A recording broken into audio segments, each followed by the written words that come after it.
Assalamualaikum warahmatullahi wabarakatuh. Alhamdulillah, senang sekali hari ini bisa membersamai teman-teman dari SMP ITA Raihan. Walaupun kita nggak bertatap muka langsung ya.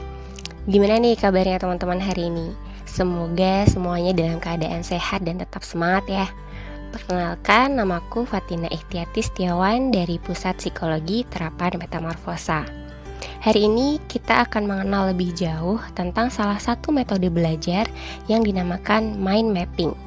Tapi sebelumnya Mbak Fatina mau tanya dulu nih, kira-kira hari ini teman-teman udah belajar belum ya? Yuk coba tonton dulu video berikut ini.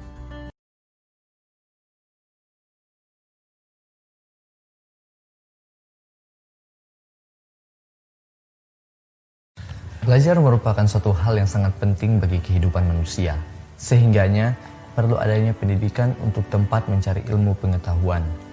Dalam pendidikan, belajar merupakan keseluruhan proses kegiatan inti. Belajar adalah proses orang yang mencoba untuk mendapatkan perubahan perilaku secara keseluruhan sebagai hasil dari pengalaman individu itu sendiri dalam interaksi dengan lingkungan. Namun, tidak dengan siswa yang satu ini.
Amir, bangun. Iya Pak, Mana lembar jawabanmu? Waktu sudah selesai. tapi punya saya belum selesai.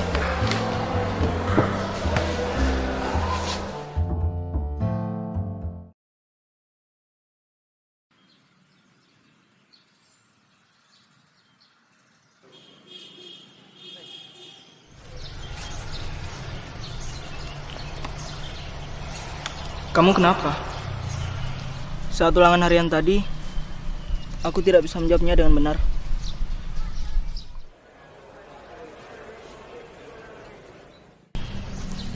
Memangnya semalam kamu belajar? Ya, belajar. Yakin? Coba kamu ingat lagi.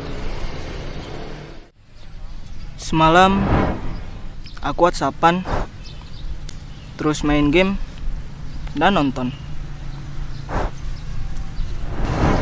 Tapi kemarin aku belajar sampai selesai. Oh, tapi sampai jam berapa?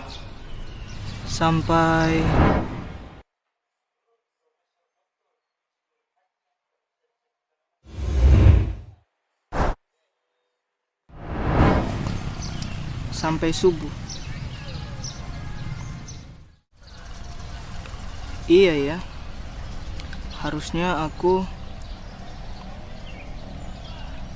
Hal sekecil apapun itu janganlah dianggap remeh, termasuk dalam hal belajar. Karena sukses tidak akan diberikan begitu saja kepada orang yang malas. Sukses itu harus diperjuangkan. Memperjuangkannya dengan cara menciptakan kondisi belajar yang baik, mengatur waktu belajar dengan tepat, serta menyelesaikan segala tugas-tugas dan pekerjaan dengan cepat. Karena belajar memperluas wawasan tentang ilmu pengetahuan. Seperti yang dikatakan oleh Mahatma Gandhi, hiduplah seolah engkau mati besok, belajarlah seolah engkau hidup selamanya. Umur seseorang tak ada yang tahu, namun terus belajar adalah kewajiban. Karena sukses kamu, ya tergantung usahamu.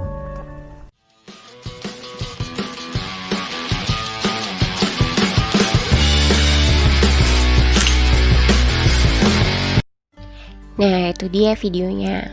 Teman-teman tetap semangat belajar ya, walaupun saat ini masih harus sekolah dari rumah. Pasti godaannya banyak banget, karena kalau di rumah pengennya main game, main HP, atau nonton film. Tapi di video tadi kita tahu bahwa kesuksesan tidak datang pada orang yang malas.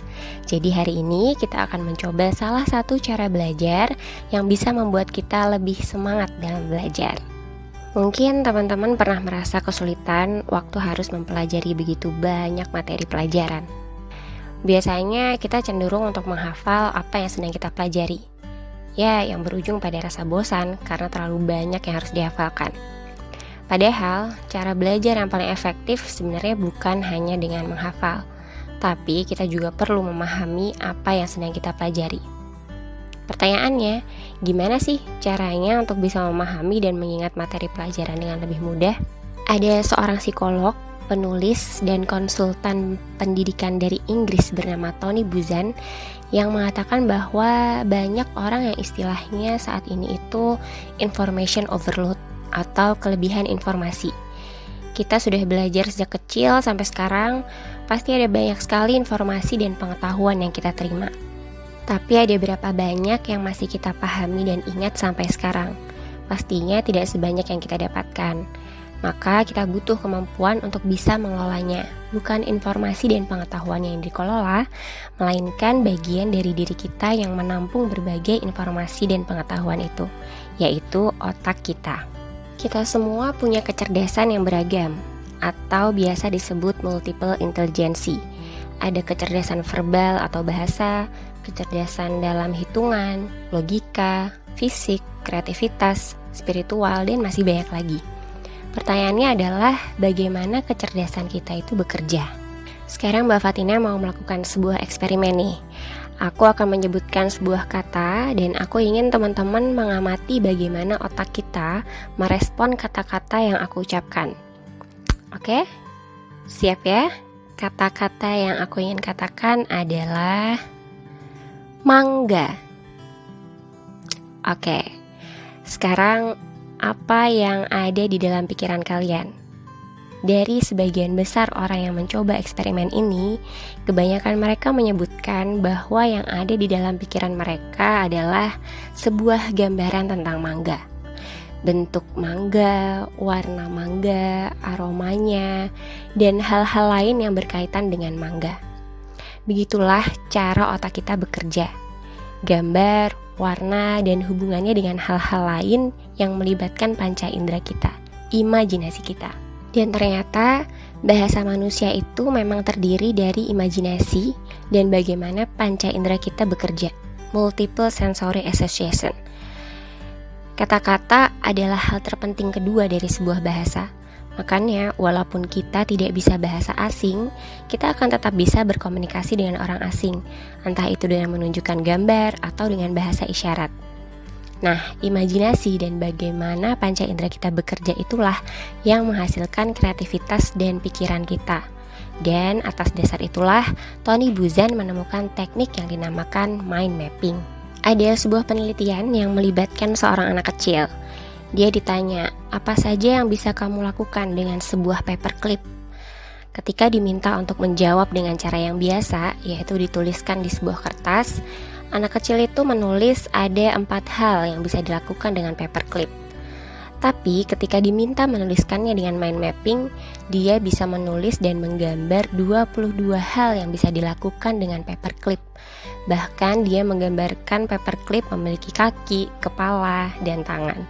Padahal di awal dia bilang dia sama sekali gak kreatif. Dan setelah dia bisa membuat mind map itu, dia bilang, wow, ternyata aku jenius. Dan ya, mind map ini adalah buah dari kecerdasan. Dan kita semua bisa membuat mind map. Mind map ini juga menunjukkan kekuatan dari kecerdasan yang kita miliki. Kekuatan dari setiap otak yang dimiliki oleh manusia. Bagaimana cara kita berpikir itu sebenarnya punya tingkatan yang sama. Ada kesempatan yang sama bagi setiap manusia untuk menjadi brilian. Sekarang coba kita lihat seorang ilmuwan. Apa yang dilakukan ilmuwan? Dia melakukan eksperimen di lab, menganalisis, membuat kesimpulan, dan membuat eksperimen berikutnya dan seterusnya. Dan sekarang coba kita lihat seorang bayi. Ya, ternyata bayi pun juga melakukan berbagai eksperimen. Ya, seperti makan kertas, sobek-sobek kertas, mainkan barang-barang yang sebenarnya bukan mainan. Artinya bayi pun sebenarnya juga merupakan seorang ilmuwan. Apakah teman-teman juga seorang ilmuwan? Ya, karena kita semua pasti bereksperimen, mencoba sesuatu, menganalisis, mengambil kesimpulan, dan mencoba hal baru lainnya. Sekarang, apakah kita juga seorang seniman? Pernah nggak teman-teman membuat puisi atau prakarya? Pasti pernah kan? Berarti kita semua juga seniman. Karena kita itu pada dasarnya kreatif. Kata Tony Buzan, dia bilang kita ini adalah warrior of intelligence atau pejuang kecerdasan. Dan senjata kita adalah imajinasi dan spidol warna. Every brain is phenomenally powerful. Setiap kita memiliki otak yang punya kekuatan luar biasa. Dan dengan mind mapping, kita bisa memaksimalkan kinerja otak kita. Sebenarnya apa sih mind mapping itu? Kalau dari segi bahasa, kita bisa artikan sebagai peta pikiran. Jadi, kita mencatat apa yang sedang kita pelajari dalam bentuk sebuah diagram peta. Bentuknya bermula dari bagian tengah, lalu menjalar dengan menggunakan garis-garis. Mind map biasanya juga dilengkapi dengan simbol, kata kunci, warna, dan gambar yang mudah dimengerti oleh otak kita. Jika digambarkan secara garis besar, kamu dapat memahami sebuah mind map serupa dengan memahami peta dari sebuah kota. Pusat kota berperan sebagai ide pokok dari mind map. Jalan-jalan utama kota yang bersumber dari pusat berperan sebagai beberapa pemikiran kunci bagi mind map. Jalan-jalan yang lebih kecil berperan sebagai pemikiran-pemikiran berikutnya dan selanjutnya. Intinya dalam melakukan teknik ini kamu akan mendapatkan kemudahan karena kamu dapat memetakan pemikiran-pemikiranmu sesuai dengan urutannya. Pada saat menggunakan mind map, otak kita akan lebih mudah menerima informasi karena ada tambahan berupa kata kunci, gambar, dan warna yang tidak kamu dapatkan pada catatan biasanya yang hanya berupa kata-kata. Dengan mind map, kita juga bisa membayangkan sesuatu sebagai sebuah hal yang saling berhubungan yang lebih cocok dengan kemampuan alami otak kita. Mind mapping dapat membantu kita untuk mengingat secara detail dengan lebih baik. Kenapa? Karena dengan mind mapping, kita belajar menggunakan otak kanan yang melibatkan imajinasi, visualisasi, dan kreativitas sehingga lebih mudah untuk diingat. Yang membuat kita kesulitan untuk memahami suatu pelajaran seringkali karena kita belum memahami gambaran besar dari materi tersebut. Jadinya mau dipelajari berulang kali pun rasanya masih ada yang kurang paham atau bahkan terlupakan begitu saja. Kamu pasti pernah kan kesulitan memahami suatu materi, tapi ketika mendapatkan kata kuncinya terasa lebih mudah untuk memahaminya. Nah, dengan mind mapping, kita belajar dengan menggunakan kata kunci untuk mendeskripsikan setiap materi agar lebih mudah dipahami. Dan juga selama belajar kita akan cepat bosan dan hilang semangat karena membaca buku yang hanya berisi tulisan. Tapi ketika kita belajar dari mind map yang sudah dibuat setiap selesai belajar, pasti kita akan lebih semangat. Bahkan dengan teknik mind mapping, kita bisa membuat catatan satu bab materi dari sebuah buku teks yang mungkin sepanjang kira-kira 30 halaman ke dalam suatu lembar mind map berukuran A4 aja. Tentunya itu akan mempermudah proses belajar kita. Untuk memulai mind mapping, persiapannya mudah kok. Yang pertama, siapkan peralatan tulis. Siapkan kertas yang siap kamu coret-coret. Utamakan kertas polos ya, biar kamu bisa bebas berimajinasi. Kedua, tentunya pensil atau spidol warna-warni biar tampilannya lebih menarik. Dan jangan lupa semangat untuk belajar supaya tetap fokus. Setelah semua sudah siap, mulai mind mapping dengan menuliskan topik utama di bagian tengah halaman. Dari situ, baru mulai mengembangkan menjadi subtopik yang berkaitan disertai turunannya. Misalnya, kamu sedang belajar IPA, lalu topik utamanya adalah cara berkembang makhluk hidup. Berarti subtopiknya terbagi generatif dan vegetatif. Turunan untuk vegetatif misalnya tumbuhan dan hewan, dan seterusnya. Lalu usahakan untuk menggunakan satu kata atau frase untuk setiap subtopik maupun turunannya ya. Kenapa? Tentu saja untuk memudahkan kamu untuk mengingat. Kalau kamu menggunakan kata yang terlalu panjang atau rumit, tentu akan menghambat kamu untuk menghafalnya. Kamu juga bisa memberikan ilustrasi sederhana dan warna supaya mind map kamu lebih menarik. Jangan lupa gunakan warna yang berbeda juga untuk setiap garis subtopik, biar lebih menarik secara visual. Selain itu, ilustrasi atau gambar dapat bermakna 1000 kata dan membantu kita menggunakan imajinasi. Sebuah gambar bisa membuat kita lebih fokus, membantu kita berkonsentrasi, dan mengaktifkan otak kita. Menggunakan warna yang berbeda juga dapat menambah energi kepada pemikiran kreatif yang kita miliki. Itulah cara memahami dan mengingat materi pelajaran dengan teknik mind mapping. Dengan membiasakan membuat mind map, cara berpikir kita lama-kelamaan akan terstruktur, sehingga akan lebih mudah untuk mengerti hubungan antar topik maupun subtopik yang sudah dibuat. Teknik mind mapping ini bisa digunakan untuk mempelajari berbagai materi pelajaran yang ingin teman-teman pelajari. Semoga dengan mempraktekkan teknik mind mapping bisa mempermudah proses belajar teman-teman semua ya. Selamat mencoba, terima kasih banyak. Wassalamualaikum warahmatullahi wabarakatuh.